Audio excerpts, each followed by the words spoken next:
नमस्कार, हमारा राजस्थान में आप सभी का स्वागत है। आपके साथ मैं हूं मेघा कौशिक और चलिए आपको लिए चलते हैं global Jat summit 2021 Teja foundation, जहां की तस्वीरें आपको दिखा रहे हैं। ये किसान लोग रिएक्ट कर, अभी तो किसानों ने एक कंकड़ भी नहीं मारी है किसी।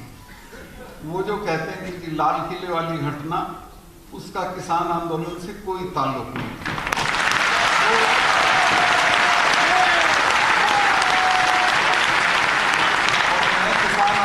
का नेता होता तो मैं उसे भी जस्टिफाई करता। किसान लाल किले पे झंडा फहराने का अधिकार सिर्फ प्रधानमंत्री को है, लेकिन उसके बाद अगर किसी को है तो आप जानते होंगे कि आपके तो गीतों में, बातों में, किस्सों में लाल किला ले लिया, लाल किला लेंगे, यही भारतपुर माने लाल किला। इसी तरह सिखों के जिनके कई गुरु लाल किले के दरवाजे के बाहर गुरु तेग बहादुर की गर्दन कटी हो तो उसकी औलाद को लाल किले पे झंडा फहराने का अधिकार नहीं। और आप जितना भी लोकगीत है, कहानी है, किस्से हैं, उसमें सिखों और जाटों का एक ही रहता है, लाल किले पे जाना है। जब चौधरी साहब की पार्टी हरियाणा में बिल्कुल नहीं थी और देवीलाल जी के पास में और बागड़ी जी गए और हमने कहा चौधरी साहब पार्टी ज्वाइन कर लो। ने कहा नहीं, काहे की पार्टी है तुम्हारी, मैं नहीं ज्वाइन करता। मैंने एक मीटिंग चौधरी साहब की कराई बड़ी भिवानी में, 1 लाख आदमी था, और मैंने उसमें कहा कि अगर आप साथ दे दोगे तो 6 महीने में चौधरी चरण सिंह को लाल किले पे चढ़ा देंगे। आप मेरा यकीन करें, पूरी भीड़ स्टेज पे के पास आ गई जय जयकार करती हुई, और मुझे चौधरी साहब ने कहा कि पूरे हरियाणा में ये मीटिंगें करके ये बात बोल दो, इसी पे खड़े हो जाएंगे। आप हैरत करोगे कि हरियाणा में लोक दल इसी बात पे खड़ा हो गया कि लाल किले पे चरण सिंह को चढ़ा।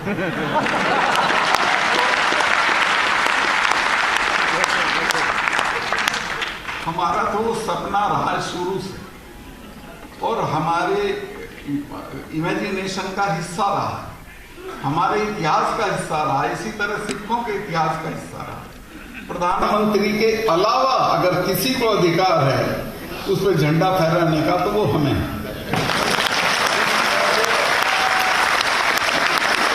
कोई शर्मिंदगी का एहसास नहीं होता अगर हमारा कोई लड़का लाल किले पे झंडा फहराया है। उस जगह तो नहीं फहराया जहां प्राइम मिनिस्टर ने फहराया था। एक तरफ एक खंबा था, उस पे टांग दिया था तुमने, ऐसा बना दिया कि जिससे बड़ा खतरनाक काम हो गया, देशद्रोह का काम हो गया।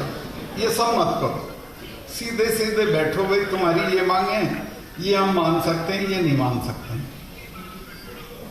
ये जो मैंने तो बल्कि ये कहा प्रधानमंत्री जी से कि आप राजा हो, आप बड़े हो, आप ये कहो किसानों को कि भाई तुम गलत हो, मैं सही हूं, फिर भी मैं तुम्हारी बात मान रहा हूं, क्योंकि मैं तुम्हारी तकलीफ नहीं देख सकता, तो आप बहुत बड़े हो जाओ। अब मैं नहीं बताता उन्होंने क्या कहा, कैसे रिएक्ट किया, लेकिन मैं ये बता सकता हूं कि ये भी मैंने कहा कि ये सिर्फ एमएसपी आप मान लें, ये तीनों कानून तो सुप्रीम कोर्ट ने रोक रखे हैं, सिर्फ एमएसपी मान लो तो ये मसला हल हो जाएगा। लेकिन एमएसपी के बिना तो हमारा गुजारा नहीं है, क्योंकि हमारी हर फसल की डिस्ट्रेस सेल होती है। हम बोने चलते हैं एक दाम होता है, काटने चलते हैं दूसरा दाम होता है, और एमएसपी से नीचे दाम मिलता है हर फसल का हर साल। उसके बिना तो किसान नहीं मानेंगे, उसको ये देना नहीं चाहते। उसका कारण मैं आपको बताना नहीं चाहता, आप जानते हो। उसमें किसी का नुकसान होता है एमएसपी लागू हो जाने से। जिन्हें एमएसपी से किसानों की जो डिस्ट्रेस सेल है वो चाहिए, और किसानों को कम दाम पे उनका माल खरीद के फिर बड़े दाम पे बेचने के लिए जो बैठ गए बाजार में। एक अडानी का तो 500 एकड़ में गोदाम बन गया उसमें पानीपत में, जब तक पार्लियामेंट में कानून भी पास नहीं हुआ।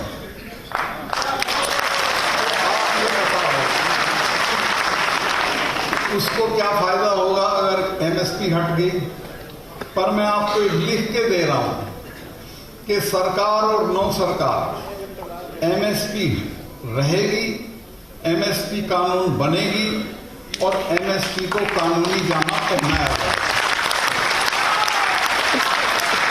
आज ये स्थिति है कि हरियाणा के किसी गांव में चीफ मिनिस्टर हेलीकॉप्टर नहीं उतार सकता, पश्चिमी यूपी के किसी गांव में हमारा मिनिस्टर नहीं जा सकता, रिश्तेदारी में भी नहीं जा सकता, गमी में भी नहीं जा सकता। तो मुझे बताओ कि फिर दिल्ली में राज करने का आपका क्या फायदा है? जीत करके बैठ गए हो आप बैठाओ, सामने बात करो, आपकी कोई बेइज्जती नहीं है। आपके किसान हैं, इतने बुरे हाल में रहते हैं, इतने बुरे हाल में खेती करते हैं, उनकी एक छोटी सी बात मान लो, क्या बिगड़ जाएगा आपका? और माननी पड़ेगी, ऐसा नहीं कि आपका काम चल जाए।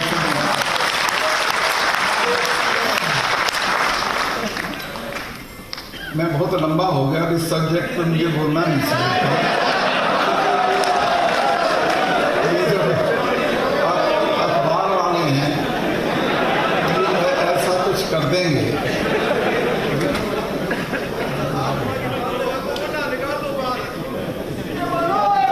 एक मैं ये कहना चाह रहा हूं कि एजुकेशन का देश में ये हाल है। मैं मिनिस्टर रहा हूं पार्लियामेंट्री अफेयर्स का। एक आपके यहाँ के मिनिस्टर थे जो गवर्नर हो गए, मेरे अच्छे दोस्त हैं, जगदीप जी। वो मेरे नीचे डिप्टी मिनिस्टर थे, मैं बीपीसी का स्टेट मिनिस्टर था और वो डिप्टी मिनिस्टर थे। तो वो मेरे पास एक दिन आया कि अरे मेरा महकमा बदलवा दो। मैं कहा क्यों? कह रहे मैं जाता हूँ तो चौधरी लोग कहते हैं जी क्या महकमा है ये?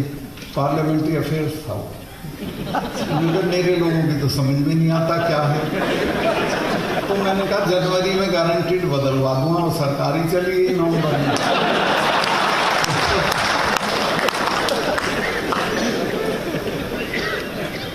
ये जो पार्लियामेंट्री अफेयर्स मिनिस्टर होकर मैंने देखा कि देश की संसद में पिछले 70 साल तो नहीं हुए, संसद को तो कम ही साल हुए, एक बार भी शिक्षा पे बहस नहीं हुई। बजट पास होता है तो बहुत महकमों पे बहस होकर तब पास होता है, लेकिन शिक्षा का बजट बाकी जो 6, 7, 8 महकमे रह जाते हैं उनके साथ क्लब करके इकट्ठा करके और बिना बहस के पास कर दिया जाता है, जिसे गिलोटिन करना यानी फांसी देना कहते हैं। तो शिक्षा के बजट को पिछले जब से संसद है तब से आज तक गिलोटिन किया गया, कभी उस पर बहस नहीं हुई। और आज तक 6% बजट के टोटल का 6% से ज्यादा उस पर खर्चा नहीं हुआ है। और नतीजा ये है कि पूरी दुनिया में इंग्लैंड की एक यूनिवर्सिटी है जिससे 170, 160, 100, 110 इतने नोबेल प्राइज विनर हैं। अमेरिका की 7-8 यूनिवर्सिटी हैं और हिंदुस्तान में कितने नोबेल प्राइज विनर हैं? 11 हैं, जिनमें 6 विदेश में हैं। एक मदर टेरेसा है, एक रविंद्रनाथ टैगोर है।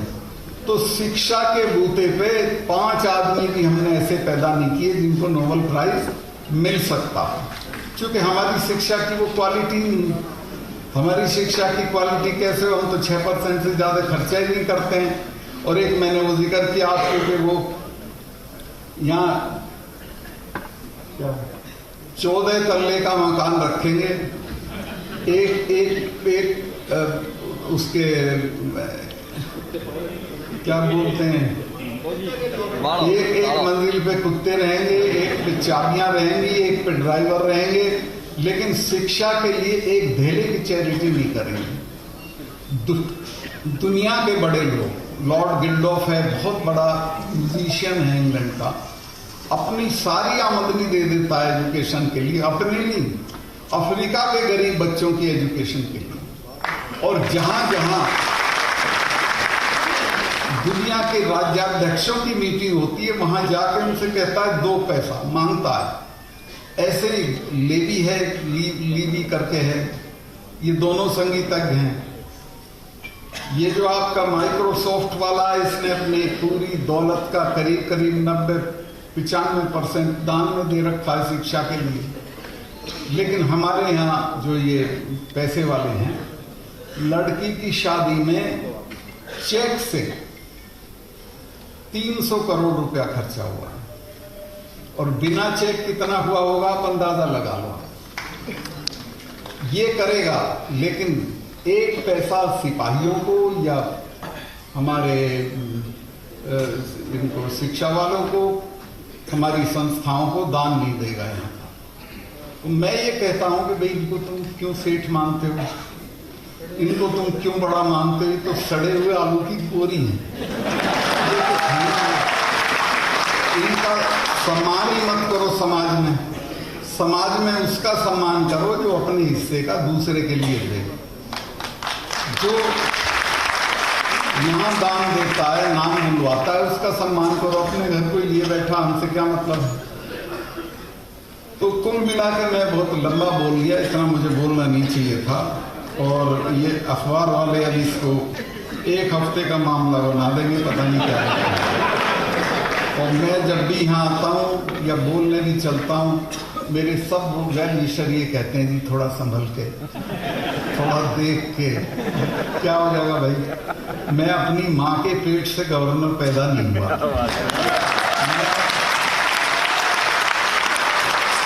मेरे पास जो है उसे खोने के लिए हर वक्त तैयार रहता हूँ, लेकिन मैं अपनी आत्मा, अपना सोच, अपने कमिटमेंट को कभी नहीं छोड़ सकता।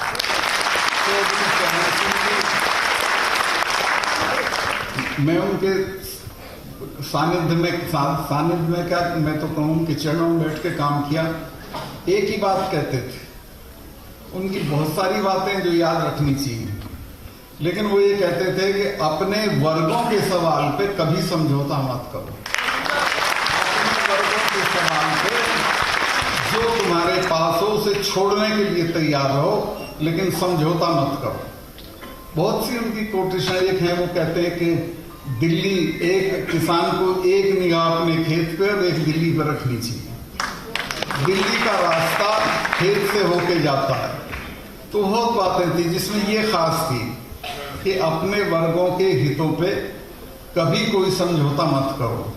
तो मेरा भी वही एटीट्यूड है कि मैं कुछ भी छोड़ सकता हूं, लेकिन मैं ये नहीं देख सकता कि किसानों के साथ जुल्म हो रहा हो, वो हराए जा रहे हैं, उन्हें भगाया जा रहा हो, और हम अपना पद लिए बैठे रहे। तो इससे बड़ी लानत की कोई बात नहीं। टिकैत का लड़का जिस रात रोया है, रोते ही कई हजार आदमी उसके घेर पे पहुंच गया, और अगले दिन वहां पंचायत थी। मैंने 11 बजे रात को किसी बड़े नेता को जगा के कहा कि मेरा हाथ जोड़ के निवेदन है कि इसको आज मत गिरफ्तार करो। वो मेरे से सहमत थे। उन्होंने कहा कि हाँ, कल की पंचायत में हिंसा हो जाएगी। मैं कहा हिंसा नहीं चाहते हो तो? उन्होंने कहा तुम सॉर्ट आउट करो इसको। मैं कहा मैं कर दूंगा, मेरी एक शर्त है कि क्या कि इसको आज मत गिरफ्तार करो, कल कर लेना। आज ये जो रोया है इसका असर चला गया नीचे तक। सबसे पहले जींद जिले के लोग सड़क पे आए। तो ये पता नहीं कहां तक बात जाएगी। तो वो मैं उनका धन्यवाद करता हूं। 1 मिनट में मान गए। उन्होंने कहा मैं भी सब फोर्सेस को वापस बुलाता हूं, तुम उसको को मेरे से बात कर ले। उसने फौरन फोन किया, बात हो गई। उन्होंने कहा अपने भाई को कहना पंचायत में कोई हिंसा नहीं होगी। उसने कहा कि मेरी गारंटी नहीं होगी। और वो बाहर है, उस दिन से आज तक गिरफ्तार तो नहीं हुई। तो असली बात यह है कि जो ऐसे मौके होते हैं उनको अवॉइड किया जाता है। सरकार में भी ऐसे लोग हैं जो किसानों के पक्ष के हैं, ऐसा नहीं है कि नहीं ऐसा, लेकिन एक आध आदमी के सर में ताकत इतनी घुस गई है कि उसको जमीन नहीं दिखती। हमारे गांव में कहते हैं कि घमंड तो रावण का नहीं रहा, किसी ना किसी तो राज्यपाल सत्यपाल मलिक को आप सुन रहे हैं और इसी पर हमारे सहयोगी विकास हमारे साथ जुड़ गए हैं। विकास से तो कई मुद्दों पर वो बोले, लेकिन खास तौर पर महत्वपूर्ण तौर पर देखें तो किसानों से जुड़े हुए मुद्दे पर उन्होंने कई सवाल भी उठाए हैं। बिल्कुल, देखिए जिस तरह से जो अभी जयपुर के अंदर तेजा फाउंडेशन से ग्लोबल जाट समिट जो हो रही है उसके अंदर मेघालय के राज्यपाल जो है बिल्कुल खुल के बोले हैं और अभी उनका संबोधन चल रहा है और संबोधन में उन्होंने किसानों के हितों को लेकर खुल के बात कही है। उन्होंने कहा है कि जिस तरह की हालत बनी थी और जिस तरह से जो देश में आंदोलन के उतारू है किसान, ये अच्छी बात नहीं है और इस बारे में मैंने खुद प्राइम मिनिस्टर से बात की थी और उनको ये कहा था कि जो गलतफहमी जो है वो नहीं रखनी चाहिए। किसान जो है वो हमारे लोग हैं और अगर फिर भी अगर लगता है कि किसानों के मामले गलत हैं तो मैंने प्रधानमंत्री से आग्रह किया था वो सबके सामने जाएं और कहें कि भले वो राजा हैं लेकिन प्रजा के रूप में वो उन्हें समझाएं कि आपके मुद्दे गलत है लेकिन आपकी पीड़ा जो है मुझसे नहीं देखी जाती। और इसी तरह के जो इशू थे वो इशू जो है उठाए हैं। इसके साथ ही और कई मामलों को भी लेकर के भी जो सतपाल मलिक हैं वो खुलकर भी बयान कर रहे हैं और बोल रहे हैं कार्यक्रम के अंदर और साथ बता रहे हैं कि जो समाज के लोग हैं वो इस बात को ध्यान रखना चाहिए। इस वक्त मौजूदा स्थिति है उसमें पूरे पंडाल के अंदर उन्होंने हर पक्ष को लेकर के बात कही है। उन्होंने ये भी बात कही है कि जो लोग अमीर लोग हैं वो सड़े हुए आलू के बराबर हैं क्योंकि वो जो लोग इतना पैसा कमाते हैं उसके बावजूद शिक्षा में या फिर अपने समाज के उत्थान में पैसा नहीं देते हैं तो वो लोग उनके पास जो पैसा है वो किसी काम का नहीं है और वो लोग सड़े हुए आलू समाज में सड़े हुए आलू के समान है। और साथ उन्होंने ये भी कहा कि इस वक्त जो मौजूदा स्थिति है उसमें शिक्षा को हमें पहली प्राथमिकता रखनी होगी। समाज के हर व्यक्ति को ध्यान रखना होगा कि अपनी आमदनी का कुछ हिस्सा जो है वो शिक्षा के क्षेत्र में पैसा किया जाए, तभी जाकर हमारा समाज जो है वो आगे बढ़ सकेगा। जी बिल्कुल विकास, और किसानों पर तो बोले ही और कई रोचक किस्से भी उन्होंने सुनाए क्योंकि आप जितने भी पत्रकार वहां पर होंगे, जितने भी लोग वहां पर सुन रहे होंगे सत्यपाल मलिक को, वो सभी लोग हंस भी रहे थे। कई ऐसे रोचक किस्से थे, लेकिन एक चीज़ और जो उन्होंने खास तौर पे कही कि मैं जो भी अभी बोल रहा हूँ उसका असर मीडिया एक हफ्ते तक दिखाएगा। तो इसको लेकर भी कई लोग ठहाके भी लगाते नजर आए। तो वाकई इसका असर भी क्या सरकार पर पड़ने वाला है या वाकई इसका असर होगा? देखिए बिल्कुल, सतपाल मलिक ने कहा है कि जो कुछ बोल रहा हूँ, पहले शुरुआत में उन्होंने कहा कि मैं किसान आंदोलन पर कुछ भी नहीं बोलूंगा, लेकिन बाद में उन्होंने कहा कि मैं भी जो भी कुछ बोलूंगा उसको लेके 7 से 10 दिन तक मुझे जवाब देना पड़ेगा। एक चिंता रहती है कि कब दिल्ली से फोन आ जाए, लेकिन मैं इन चीजों की परवाह नहीं करता हूँ। जो मैं बेबाकी से अपनी बात रखता हूँ और जिस दिन मैं किसान आंदोलन जुड़ा था, जिस दिन किसानों के पक्ष में जब मैं बोला था पहले दिन, तब मुझे पता था कि मैं किस क्या सोच के बोल रहा हूँ और इसका आगे क्या परिणाम हो सकते हैं। लेकिन मेरी शुरुआत से पहले दिन से ही मैंने चौधरी चरण सिंह के साथ काम किया है, जिन्होंने मुझे सिखाया है कि जो भी बात हो, मन की बात हो, उसको रखना चाहिए और यही वजह है कि ठीक है। और ये भी बोला सत्यपाल मलिक ने कि अगर कोई फोन दिल्ली से आता तो मैं कुर्सी भी छोड़ देता। बहुत बहुत शुक्रिया विकास पूरी जानकारी के लिए।